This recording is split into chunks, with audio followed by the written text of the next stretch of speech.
Good morning, all of you. I hope you all are doing well. So morning ରୁ ମୋର first duty ଥାଏ କି fresh ହେଇକି energy drink ନେବି। Hot water turmeric drink ନେଲା ପରେ ମୁଁ ମମି ଉତ୍ତାପମ ବନେଇଥିଲା ବଟ୍ ଟିକେ ଡ୍ରାଏ ହେଇଯାଇଥିଲା। ସେ ମର୍ଣ୍ଣିଂରୁ ଖାଏ ତ ବନେଇକି ରଖିଦେଇଥିଲା ମୋ ପାଇଁ। ବଟ୍ ୱିକେଣ୍ଡରେ ମୁଁ ଟିକେ ଲେଟ୍ରେ ଉଠିଲା ପରେ ଫର୍ଷ୍ଟ ଡ୍ୟୁଟି ଥିଲା ଆଜି କିଛି ନାହିଁ, ରୁମ୍ କ୍ଲିନ୍ କରିବା। ତ ସାଟର୍ଡେ ରୁମ୍ କ୍ଲିନ୍ କଲେ ସଣ୍ଡେ ପୁଣି ମାନେ ଯାହା ବି ମୋର କ୍ଲଥେସ୍ ଥାଏ ୱାଶ୍ କରିବାକୁ ପଡ଼ିବ।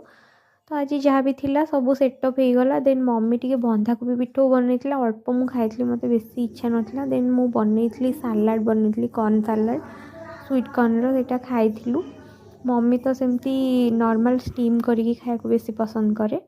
ତ ରେହାନ ଆସିକି ମୋତେ ଟିକେ ମାନେ ଇଏ କରୁଥିଲା, ଯେମିତି ନାନୀ ମୋତେ ଦବ, ହସିକି ମଜାକ କରୁଥିଲା ମୋ ସାଙ୍ଗରେ। ପୋଙ୍ଗଲ ବି ଥିଲା ଆଗକୁ, ତ ନାନୀ ବି ଆସିଛି, ବହୁତ ସାରା ସୁଇଟ୍ସ ନେଇକି ଆସିଥିଲା। ମୋତେ ତ ଏଇଟା ବେଶୀ ଭଲ ଲାଗୁଥିଲା। Thanks for watching. Don't forget to like